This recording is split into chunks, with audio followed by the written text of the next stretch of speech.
So once you've done your trigger pointing and you've loosened up some tight spots, the next thing to do is to work on some basic mobility drills.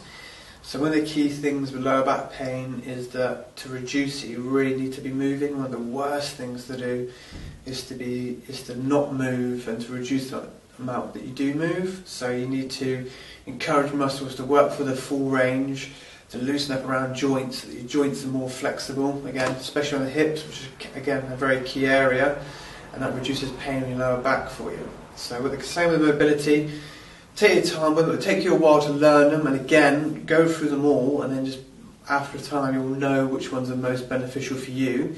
So you just use those as and when you need to keep yourself mobile.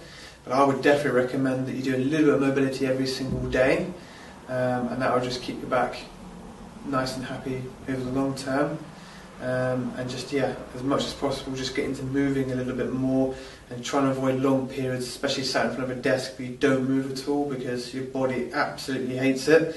It definitely wants you to move. So mobility drills, very, very, very important. So once you're doing your trigger pointing, you loosen up the real tight spots, then you can start to improve your range of motion and loosen muscles up and just get things moving again.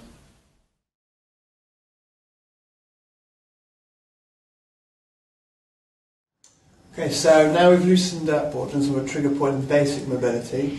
We've got some slightly more advanced mobility drills. So the first one we'll start with is the cat camel, which is a big favourite of Dr. Stuart McGill, and I've definitely found it's helped a lot of my clients, because it's a good way to restore some basic mobility to your spine without putting any undue pressure on it, and just getting some movement back in there. Just letting everything sit back to where it should be if you've been sat down all day and kind of hunched in one direction or flexed. So what we do on all fours is you'll get hands below your shoulders, knees below your hips. It's just from there I'm going to flex one way, so my head's going to drop around my upper back, and then from there straight away I come back out and go the other way, so I look up, put the arch back in my lower back, and straight away back in the other side. Come back up, down, and then back the other way, keeping it moving and not forcing the range of motion. And back up. So keep with this one, it's not a stretch, you're not going to hold a position, you're not going to force it. Just going to work well within your range, your comfort range for movement, and just try and keep it moving. And you'll find that it will just restore a little bit more movement to your spine and just kind of help reset your posture a little bit as well.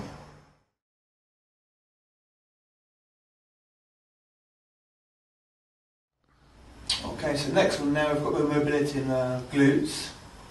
Now it's work on warming them up, just kind of reactivating them as well, because part of the problem is being sat down is you get gluteal amnesia, so your glutes tend not to fire very well.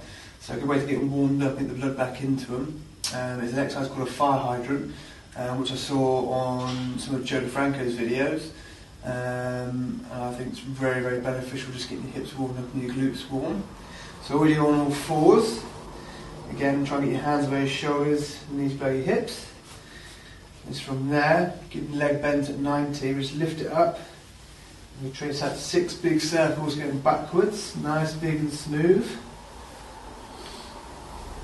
And then once you've done one side, you come back to the other, going forward again, nice, big, smooth circles.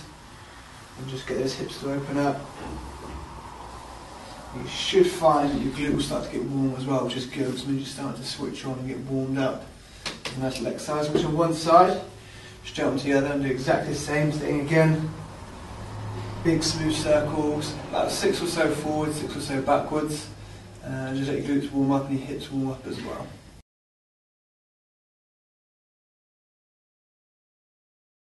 Okay, so next one we've got is a modified hip flexibility drill.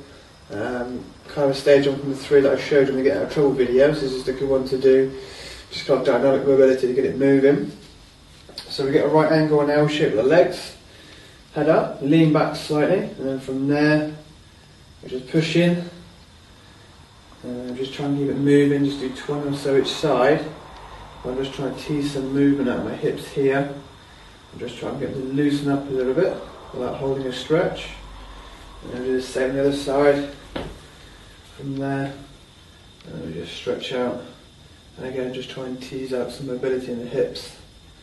And loosen up a little bit.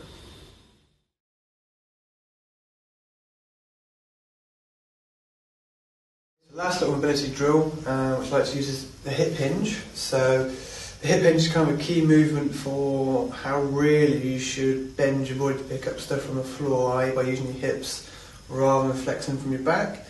So it's going to do two things. One, it will give your hamstrings a little bit of a gentle stretch and let them loosen up if you've been sat down all day. But also really teach you to use your hips and spare your back. So from there, have your feet about shoulder width apart. Nice tall posture, chest is lifted, shoulders are pulled back. And then from there, we just want to think about keeping the spine nice and stiff and just pushing my bum back each time. Let my knees slightly bend. So I get a nice little stretch from hamstrings. And then back up again. Taking it back in, pushing those hips back. Keeping that spine nice and still. Stretching the hamstrings. And then back up. You all get a slight bend in your knees, which is fine. The main thing is to get a little bit of stretch in your hamstrings. And keep the spine here nice and strong. And just let that hinge form at your hips. And then back up. So one set of 10 or so should just help give your hamstrings a little stretch and just help you get used to that movement again. As to how really you should be bending before you pick things up by using your hips and not flexing from your spine. So just get a practice in. You all loosen up and get used to that movement again.